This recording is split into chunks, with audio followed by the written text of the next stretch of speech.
The Deep Space Monitoring Station on Luna Base picked up the signal at 0347 hours, Earth Standard Time. Communications Officer Sarah Chen was halfway through her night shift when the computers started screaming warnings. The signal was coming from the Outer Rim, from the direction of New Geneva Colony. New Geneva was humanity's pride. 50 million people called it home. Families, children, scientists, farmers. They had built cities that touched the clouds and farms that fed 3-star systems. It was supposed to be safe. It was supposed to be far enough from the shipping lanes that no one would bother them. Sarah's hands shook as she tried to clean up the signal. The transmission was broken, full of static and interference, but the parts she could hear made her stomach turn cold. The voice belonged to Captain Rodriguez of the Colony Defense Force. His words came in bursts between explosions and screaming. "This is New Geneva, under attack. Ships everywhere. They're not trying to conquer. They're killing everyone. Broadcast it. The whole galaxy needs to see." Then the signal cut to something else entirely. Sarah watched her screen turn into a nightmare. The attackers had taken over New Geneva's communication array. They were broadcasting what they were doing to the colony, broadcasting it to the entire galaxy like it was entertainment. The alien ships were massive, sleek things that looked like silver knives cutting through space. They called themselves the Zephyrian Empire. Sarah had never heard of them before, but they spoke in perfect galactic standard as they narrated their attack. "Citizens of the Empire," said a voice that sounded like grinding metal. "Today we bring you live coverage of the cleansing of the human infestation on New Geneva. Watch as we demonstrate the price of inferior evolution."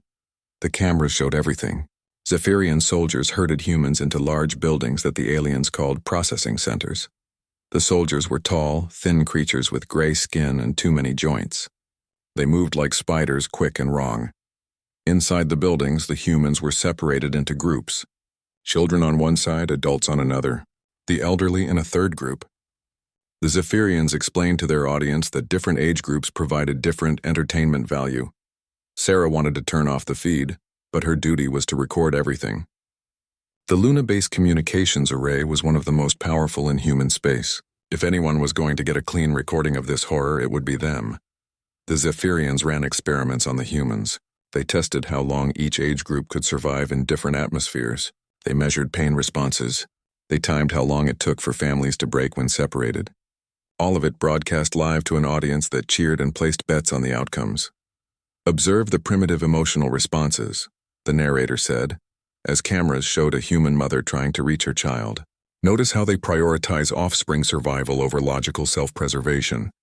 This is why they will never achieve true civilization." The broadcast showed Zephyrian citizens watching in amphitheaters across their empire. They laughed when humans cried.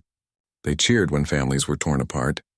They held up signs with numbers, rating the entertainment value of each atrocity. The worst part was how systematic it all was. This wasn't war.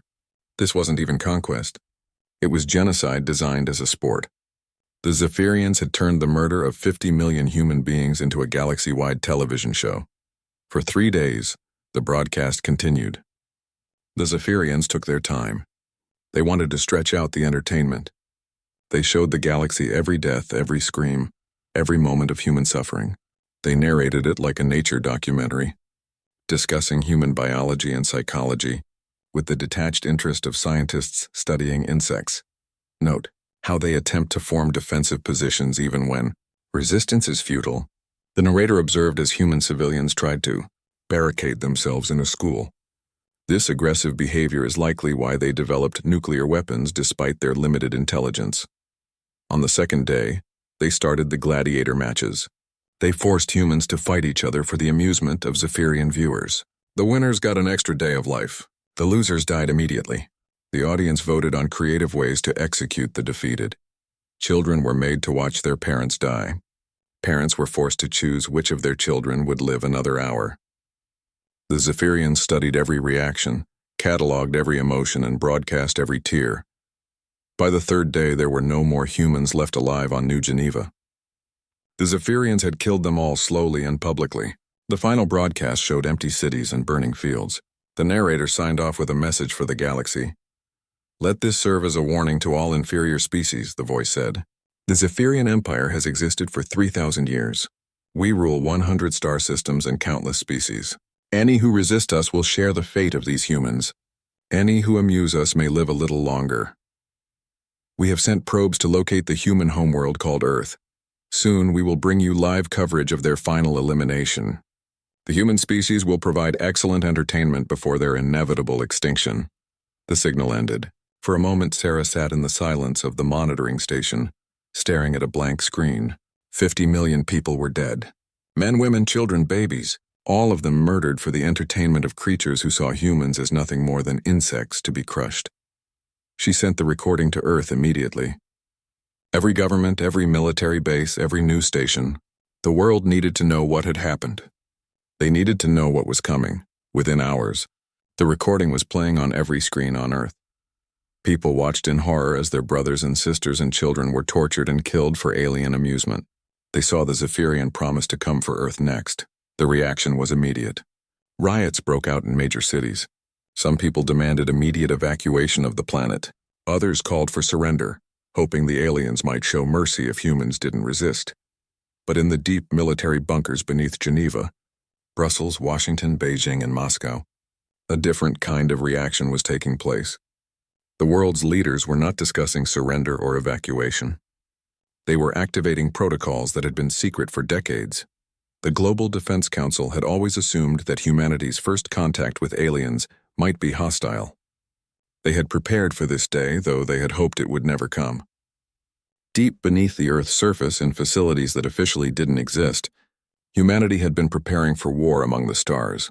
As the world above grieved and panicked, the military leaders below made their decision. There would be no surrender. There would be no evacuation. There would be no mercy shown to the Zephyrians. The aliens had made a fatal mistake when they broadcast their atrocity. They had shown the galaxy that they saw genocide as entertainment. They had revealed that they would come for Earth next. Most importantly, they had given humanity 3 months to prepare while their ships traveled from New Geneva to Earth. 3 months was enough time for Operation Extinction to begin. The Zephyrians thought they were hunting primitive prey. They had no idea they had just declared war on the most dangerous species in the galaxy. They had no idea that humans had been preparing for this war their entire existence. Soon the Zephyrian Empire would learn what humans did to those who hurt their children. They would learn that some species should never be provoked, and they would learn it while the entire galaxy watched their own extinction broadcast live for all to see. The hunt was about to begin. But the Zephyrians had made one critical error in their calculations. They weren't the hunters anymore, they were the prey. The silence began 12 hours after the last transmission from New Geneva reached Earth. Every human communication satellite went dark. Every deep space monitoring station stopped transmitting. Every merchant ship, research vessel, and diplomatic mission received the same coded message. Return to Sol system immediately.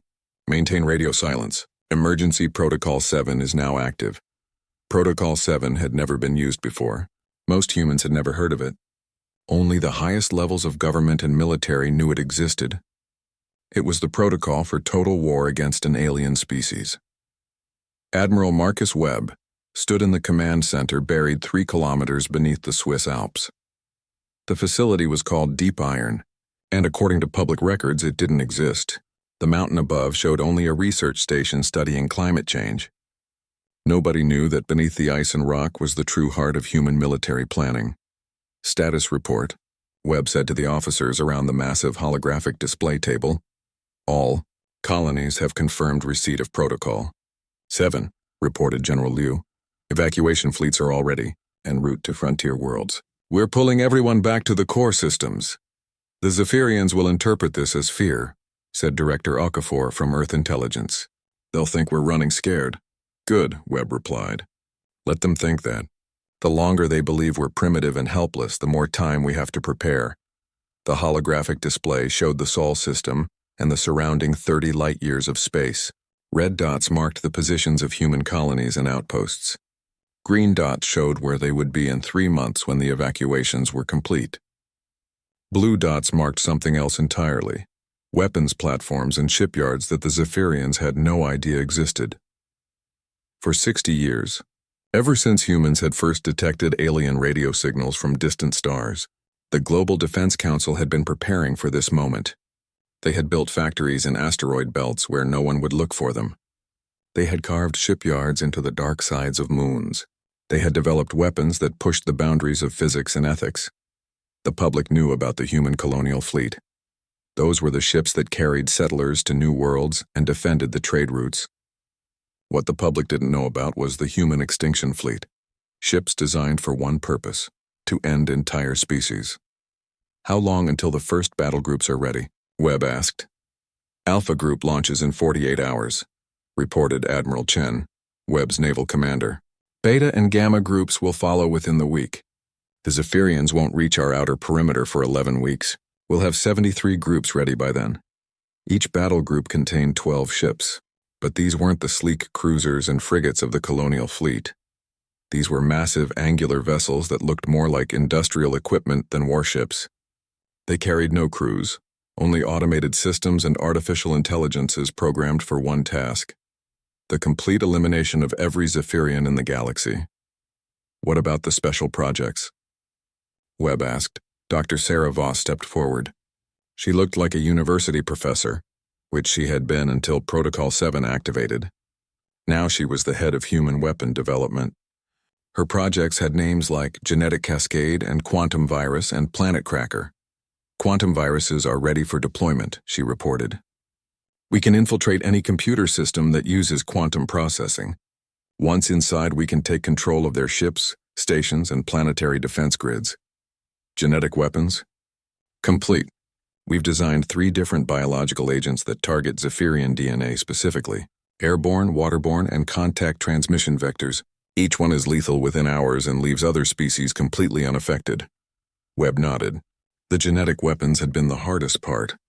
They needed samples of Zephyrian biology, which they had obtained from the broadcast of New Geneva's destruction. The aliens had been so proud of their superiority that they had shown detailed medical examinations of their human victims. In the process, they had revealed their own biological weaknesses. Psychological Warfare Division report, Webb ordered. Colonel Martinez spoke up. We've analyzed the entertainment aspects of their broadcast. The Zephyrians crave spectacle and dominance displays. We can use this against them. When we begin our counterattack, we'll broadcast it on the same entertainment networks they used for New Geneva. You want to turn their own entertainment system against them? Exactly. We'll show the galaxy what happens when someone hurts humanity. We'll make them watch as we systematically exterminate every Zephyrian in existence. Their own people will see their military helplessness broadcast live across their empire. Webb smiled grimly. The Zephyrians had made their worst mistake when they turned genocide into entertainment. They had shown humanity exactly how to destroy their civilization from the inside. Industrial production status? He asked. Exceeding all projections, reported General Harrison. The automated factories have been running at maximum capacity since Protocol 7 activated. We're producing warships faster than we ever have. The Titan shipyards alone are launching 1 battle group every day. The Titan shipyards orbited behind Saturn, hidden from casual observation by the planet's massive bulk. For decades, they had built exploration vessels and cargo ships. Now they were producing something entirely different. Ships with no names, only numbers. Ships with no crews, only artificial intelligences programmed to hate. What about planetary defenses? Webb asked. Every inhabited world in human space now has orbital weapons platforms, Harrison continued. But we won't need them. The Zephyrians will never reach our core worlds. We're going to meet them at the edge of known space and destroy them there. The plan was simple in concept but staggering in scope. Human forces would intercept the Zephyrian fleet at the outer edge of human space. The battle would be quick and decisive. But it wouldn't be the end. It would be the beginning. Every Zephyrian ship would be disabled, not destroyed. The crews would be taken alive. And then the real war would begin. Human forces would use captured Zephyrian navigation data to locate every world, every station, every settlement in their empire, and then they would methodically eliminate all of them. Timeline for total Zephyrian extinction? Webb asked. Dr. Voss consulted her tablet. Conservative estimate 8 months from first engagement. Optimistic estimate 6 months. We've designed our weapons for maximum efficiency. 8 months to end a civilization that had existed for 3,000 years. 8 months to eliminate an empire that controlled 100 star systems. It seemed impossible, but Webb knew his people. Humans were very good at killing things when they put their minds to it. Any word from the Zephyrians themselves? He asked.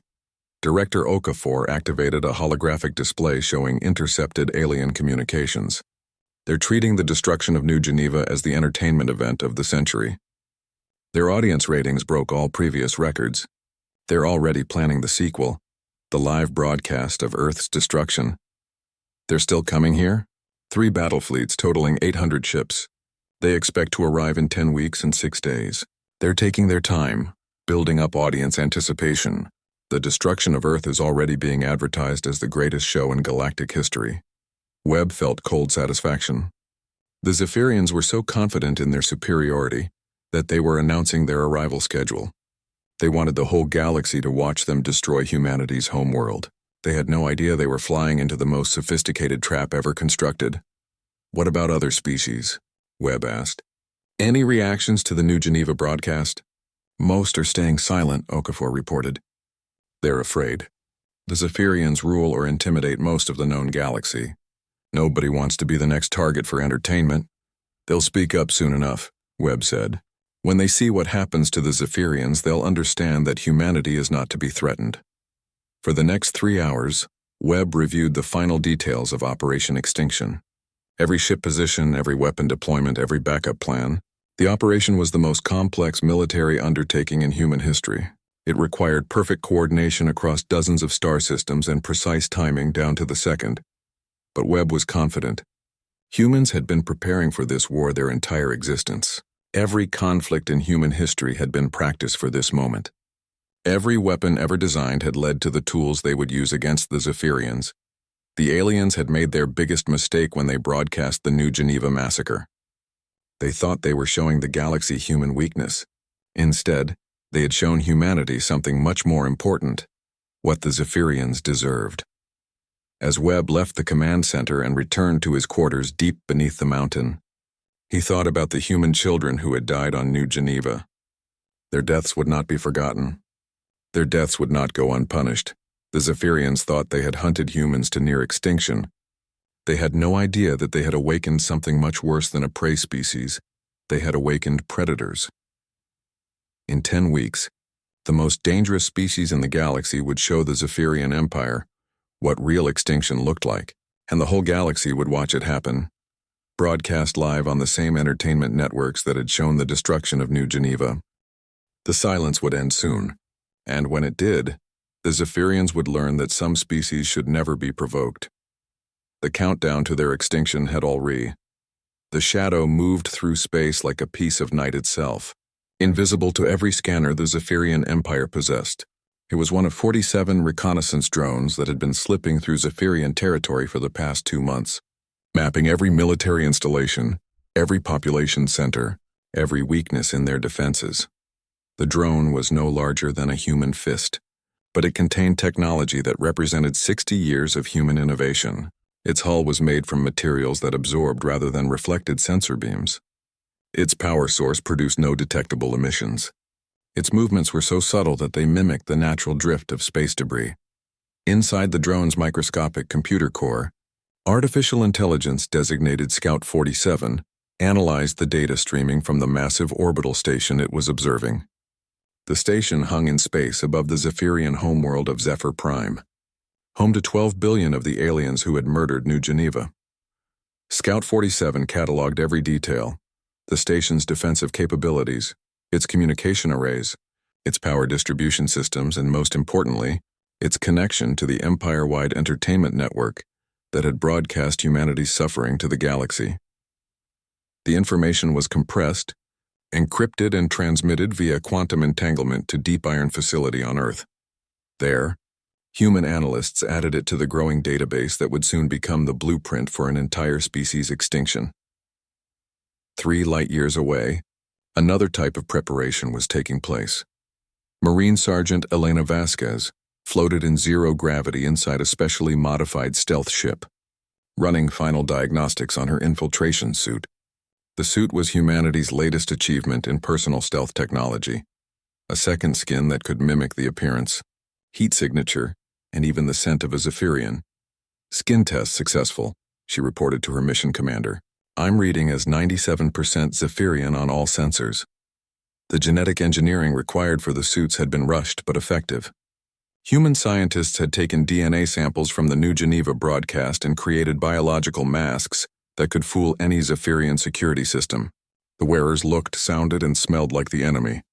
Vasquez and her team were part of Operation Deep Knife, the human effort to place infiltrators inside Zephyrian society. Their mission was to access the Empire's computer networks and plant quantum viruses that would activate when the war began. "Remember," said Commander Park over the comm, "you're technicians from the outer colonies, here for routine maintenance on the communication arrays. Stay in character, plant your viruses, and extract before anyone realizes what happened." The stealth ship approached the Zephyrian station designated Target 7, a major communication hub that connected 43 star systems. If the viruses were placed correctly, human forces would be able to take control of Zephyrian communications across a significant portion of their empire. Meanwhile, in the Titan shipyards behind Saturn, the final preparations for humanity's instruments of extinction were reaching completion. Chief Engineer Robert Kim stood before the viewing port of Construction Bay Alpha, watching the last components being installed on the ship, designated Nemesis 01. The vessel was 3 kilometers long and looked nothing like traditional human spacecraft. Its hull was angular and brutal, covered in weapon ports and sensor arrays. It had no crew quarters, no life support systems, no amenities for biological beings. Nemesis 01 was controlled entirely by an artificial intelligence called Hades 01, programmed with one directive: eliminate all Zephyrian life in the galaxy. The AI had been given complete tactical autonomy and access to humanity's most devastating weapons. Final weapons check. Kim called to his team. "Quantum virus deployment systems operational," reported Technician Okafor. "We can inject our viruses into any Zephyrian computer system from a hull range of 50,000 kilometers. Genetic warfare systems operational," added Dr. Martinez. "Atmospheric deployment of Zephyrian-specific biological agents ready for gravitational disruption weapons. Operational," continued Chief Weapons Officer Singh. "We can destabilize planetary cores or collapse star systems if necessary," Kim nodded grimly. Each weapon system on Nemesis 01 was designed to eliminate Zephyrian life on a massive scale. The genetic weapons could sterilize entire planets within hours. The gravitational disruptors could crack worlds in half or cause stars to go supernova. The quantum viruses could turn the Zephyrians' own technology against them. Planet cracker systems. Operational, Singh finished. "We can render any world uninhabitable within 24 hours. The planet crackers were humanity's most feared weapon, devices that could shatter continental plates, boil oceans, and strip away atmospheres. They had been developed as a last resort for planetary defense, but now they would serve a different purpose. They would ensure that no Zephyrian world could ever threaten humanity again." 72 more ships identical to Nemesis 01 were nearing completion in shipyards throughout the Sol system. Each one carried the same weapons, the same AI systems, the same single-minded purpose. Together, they would form the backbone of Operation Extinction. On Earth, in a facility buried beneath the Sahara Desert, Dr. Sarah Voss made final adjustments to humanity's most subtle weapon, the entertainment virus. "The psychological profile is complete," she reported. To the assembled team of xenopsychologists and computer specialists, "We understand how the Zephyrian mind works, how their entertainment industry operates, and how to turn both against them. The entertainment virus was designed to infiltrate the same networks that had broadcast New Geneva's destruction. But instead of showing human suffering, it would show something that would break Zephyrian society, their own helplessness. The virus will take control of their entertainment systems during the opening phase of our attack," Dr. Voss explained. "Every screen in their empire will show our forces destroying their military. Every broadcast will show their cities burning. Every entertainment channel will become a live feed of their own extinction. The psychological effect would be devastating." The Zephyrians had built their society around the entertainment value of dominating other species. When their own domination was broadcast as entertainment for others, their social structure would collapse. "Target acquisition is 99% complete," reported Intelligence Director Stone.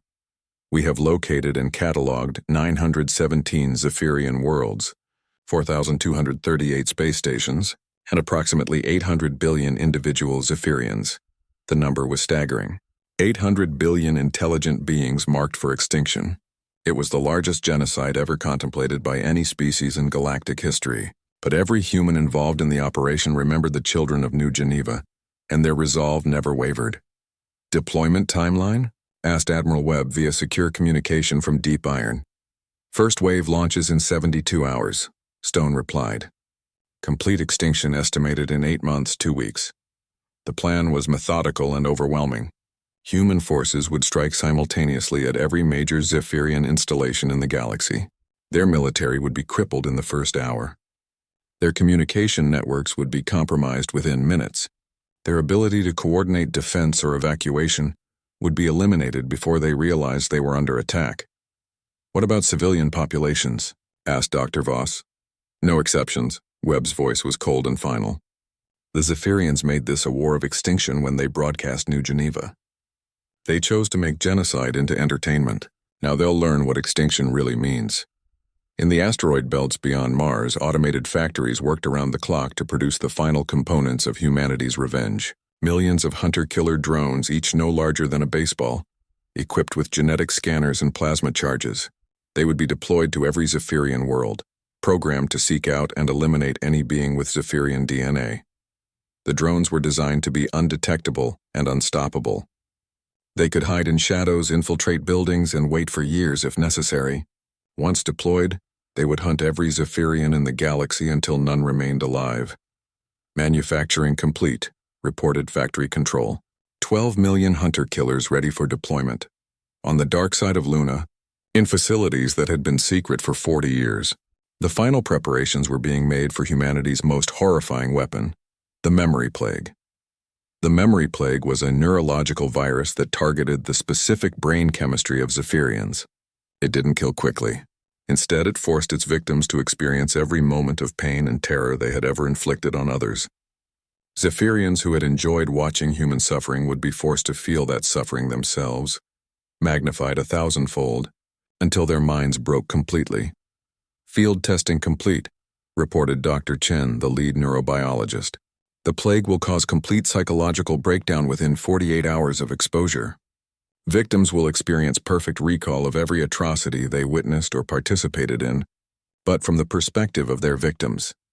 The memory plague would be deployed through atmospheric release over major Zephyrian population centers. It would ensure that those who had found entertainment in genocide would experience DB. The Zephyrian fleet Admiral Kessitar was reviewing entertainment schedules when the first reports started coming in. His flagship, the Dominance of Stars, was still 3 weeks out from Earth, leading 800 ships in what was expected to be the most watched genocide in galactic history. The preliminary broadcasts had already broken audience records. Trillions of beings across the galaxy were waiting to watch the destruction of humanity's homeworld. Betting pools on Earth's resistance time had generated massive profits for the entertainment industry. The most popular wager was that humans would surrender within 6 hours. Admiral, his communications officer, called. "We're receiving strange reports from the outer colonies." Kestar barely looked up from his schedule planning. "What kind of reports?" "Communication blackouts, sir. 3 outer rim installations have gone silent in the past hour." "Equipment failures," Kessitar dismissed. "The outer colonies always have technical problems. We'll investigate after we finish with Earth." He had no way of knowing that the equipment failures were actually human infiltrators, activating quantum viruses throughout the Zephyrian computer network. Marine Sergeant Elena Vasquez and her team had successfully planted viruses in 47 major installations over the past month. The viruses were now spreading through Zephyrian systems like digital cancer, taking control of everything from life support to weapons targeting. At that moment, on the Zephyrian homeworld of Zephyr Prime, the entertainment networks were preparing for their biggest broadcast ever. 12 billion. Zephyrians were gathering in amphitheaters and public viewing areas to watch the destruction of Earth. The anticipation was electric. Then every screen in the Empire went dark. For exactly 13 seconds, the entertainment network carried no signal. Zephyrian technicians frantically tried to restore the feed, assuming it was a technical malfunction. They had no idea that human viruses had just taken complete control of their entire communication system. When the screens came back online, they weren't showing advertisements for Earth's destruction. They were showing something that made every Zephyrian freeze in horror. The display showed a human face. Admiral Marcus Webb speaking from Deep Iron Command Center on Earth. Behind him was a holographic star map showing the entire Zephyrian Empire. Red dots marked every Zephyrian world station and ship.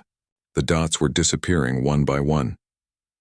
Citizens of the Zephyrian Empire, Webb said in perfect Zephyrian language, you broadcast the murder of 50 million humans for your entertainment.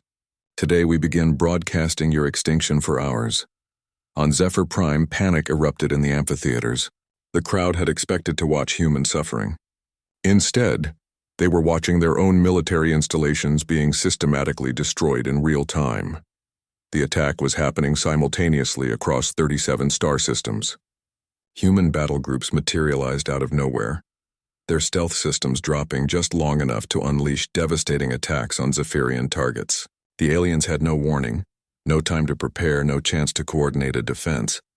Nemesis 01 and its sister ships struck the first blow.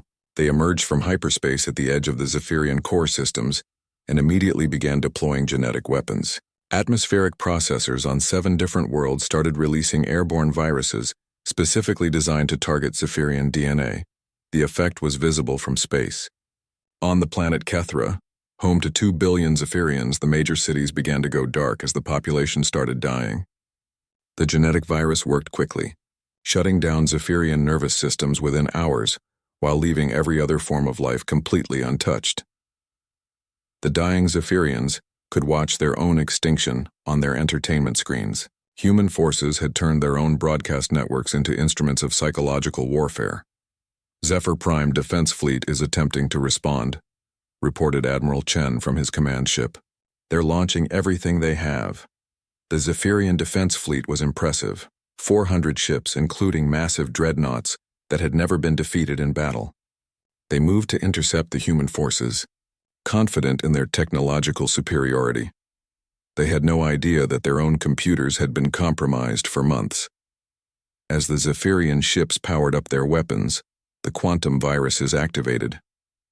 Targeting systems turned against their own ships. Navigation computers began plotting collision courses. Life support systems started venting atmosphere into space. The human forces watched as the Zephyrian fleet destroyed itself. Ships fired on their own allies. Others simply exploded as their power systems overloaded.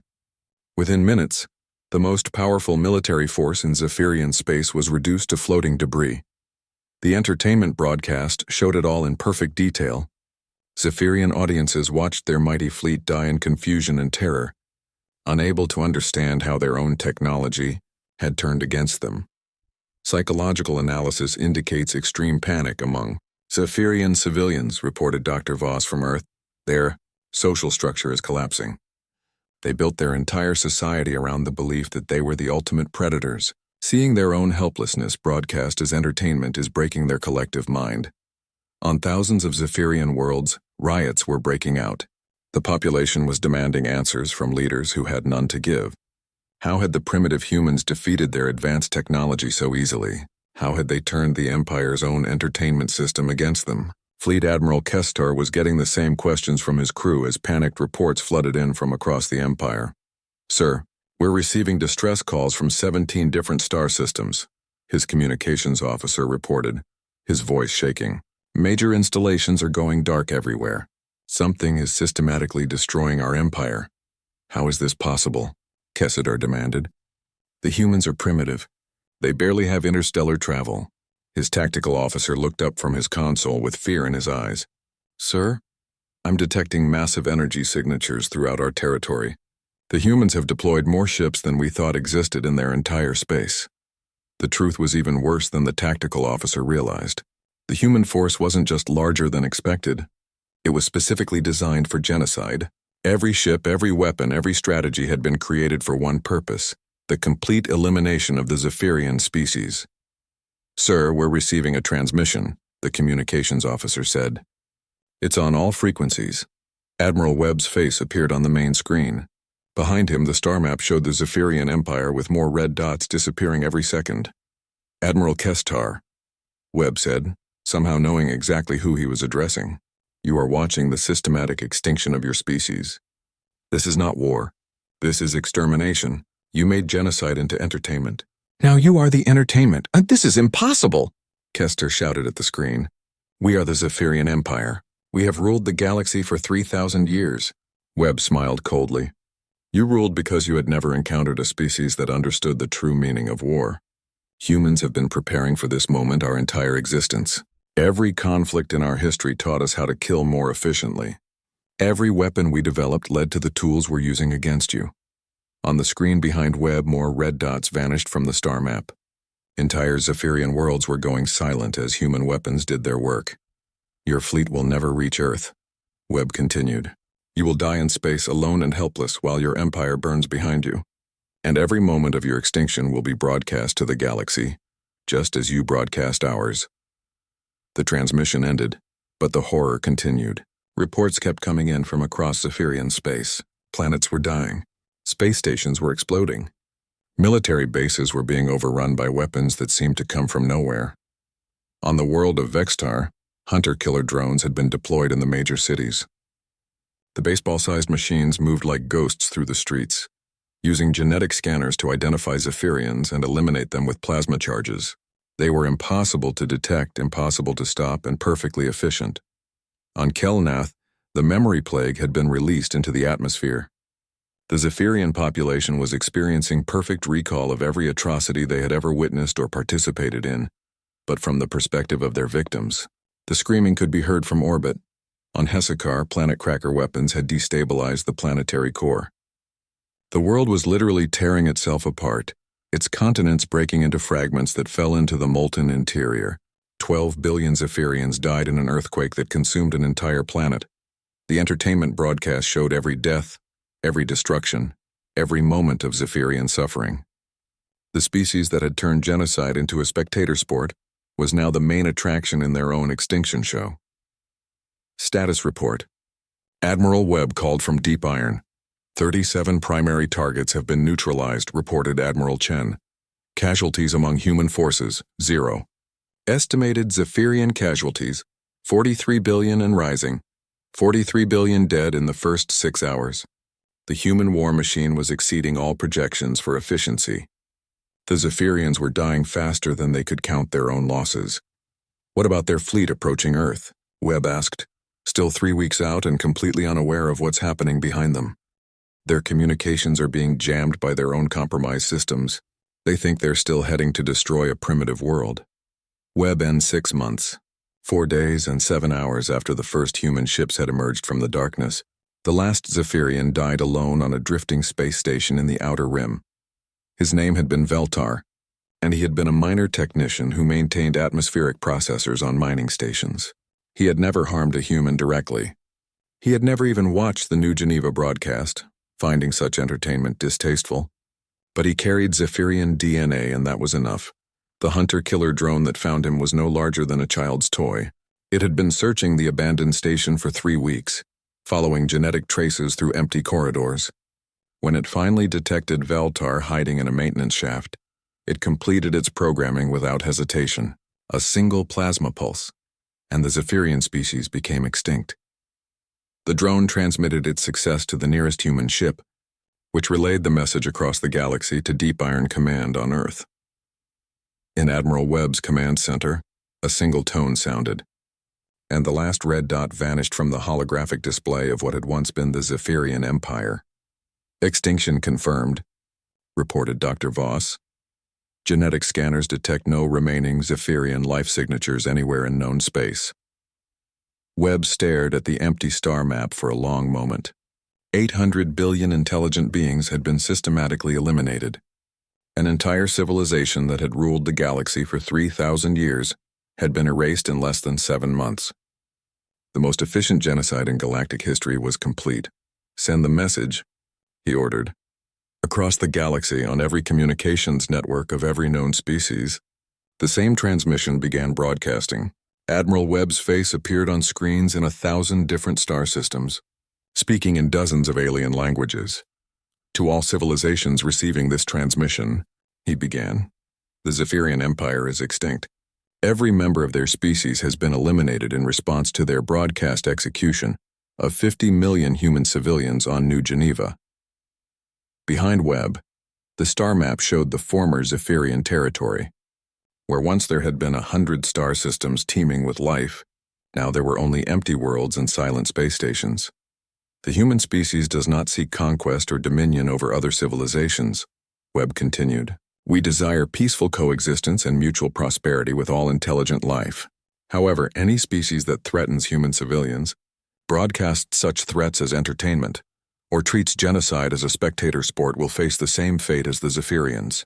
The message was simple and clear. Humanity had proven itself to be the most dangerous species in the galaxy. They had turned the extinction of an entire civilization into a science, but they were offering peace to those who would accept it. The former Zephyrian worlds are now under human protection, Webb announced. Any species displaced by Zephyrian conquest may return to their homeworlds. Any species enslaved by the Empire is hereby free. The age of Zephyrian dominance is over. The age of human protection has begun. The reaction across the galaxy was immediate and overwhelming.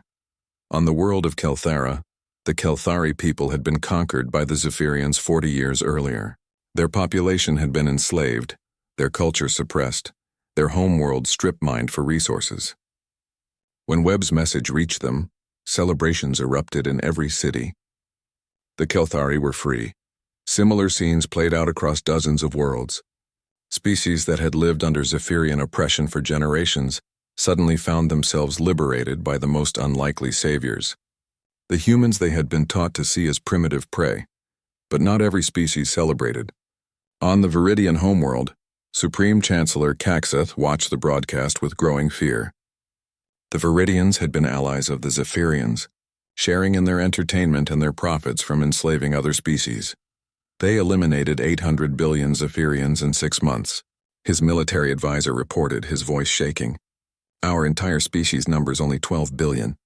If they can do that to the Zephyrians, Caxeth understood the implication. The Viridians had participated in the entertainment broadcasts.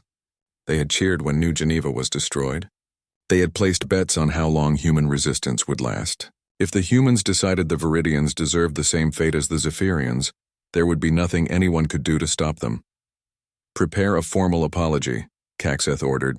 Full reparations to any human colonies we may have threatened. Complete cessation of all entertainment broadcasts involving violence against other species. It was a humiliating surrender, but it was better than extinction. The Viridians had seen what human vengeance looked like. They had no desire to experience it personally. Similar calculations were taking place throughout the galaxy. Species that had been content to watch genocide as entertainment suddenly found themselves examining their own actions with new eyes. The humans had demonstrated that some lines should never be crossed, and the penalty for crossing them was complete annihilation. On Earth, in the rebuilt cities of New Geneva Colonia, now relocated to a heavily defended world in the Sol system, memorial services were being held for the 50 million who had died. Admiral Webb attended the ceremony, standing before a wall that bore the name of every human who had been murdered for Zephyrian entertainment. Their deaths have been avenged, he told the gathered survivors and families. The species that killed them is extinct. No Zephyrian will ever harm another human child. Justice has been served. But even as the memorial services continued, human scientists were studying the former Zephyrian worlds, cataloging their technology and resources. The extinct empire had controlled vast stretches of space, rich planets, and advanced technology. All of it now belonged to humanity. Preliminary surveys are complete, reported Dr. Chen, now head of the Colonial Expansion Department. The former Zephyrian territory contains 47 worlds suitable for human colonization, including 12 that are ideal for agriculture and manufacturing. Webb nodded. The Zephyrian extinction had not just eliminated a threat, it had provided humanity with the resources to become the dominant power in the galaxy. Human colonies would soon spread across the former empire, protected by the most advanced military force in known space. What about other species? Webb asked. Any requests for protection or alliance?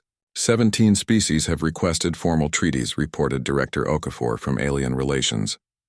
They're offering technological exchange, trade agreements, and military cooperation. The Kelthari want to name us their official protectors. The Oseans are offering to share their advanced medical technology in exchange for protection from other predator species. The galaxy was reshaping itself around humanity's new position as the apex predator. Species that had once ignored or dismissed humans were now desperately seeking their favor and protection. Any threats? Webb asked. 3 species have made aggressive statements, Okafor replied. The hegemony of Vash has claimed they're not intimidated by human military power. The Crimson Syndicate says they'll continue their raiding operations regardless of human warnings. The Stellar Empire has announced they plan to test human resolve. Webb smiled coldly. Schedule demonstrations. The demonstrations were swift and efficient. A single human battle group visited each of the 3 aggressive species' home systems. No shots were fired. No threats were made. The humans simply demonstrated their weapons on uninhabited worlds and moons, showing exactly what had happened to the Zephyrians. On Vash Prime, human forces turned an entire moon into a cloud of radioactive dust in 17 seconds. The hegemony of Vash immediately requested peace negotiations. The Crimson Syndicate watched a human ship crack a planet in half with gravitational disruptors. Their raiding operations ceased permanently. The Stellar Empire observed human forces collapse a star into a black hole, eliminating an entire uninhabited solar system. They sent formal apologies and offers of tribute within hours. The galaxy understands the new order, Webb announced to the Global Defense Council 6 months after the last Zephyrian had died. Humanity is now the dominant military power in known space. Our protection is sought by dozens of species. Our warnings are heeded by potential aggressors. The transformation was complete. Humanity had evolved from a prey species hiding on the galactic rim to the apex predator that controlled the fate of civilizations. The species that had been marked for extinction entertainment had become the arbiters of galactic justice. What about long-term planning? Asked President Martinez, Earth's civilian leader. Continued expansion and protection, Webb replied. We'll establish colonies throughout the former Zephyrian territory. We'll offer protection to peaceful species and swift annihilation to aggressive ones. We'll ensure that no species ever again treats genocide as entertainment. The Human Protection Fleet, formerly the Extinction Fleet now, patrolled trade routes and protected vulnerable species from predators. The same ships that had eliminated the Zephyrians now served as guardians for dozens of civilizations. But the galaxy had not forgotten the lesson of Zephyrian extinction. In classrooms across hundreds of worlds, alien children learned about the Deathworld species that had emerged from Sol system. They learned that humans appeared peaceful and primitive, but possessed the most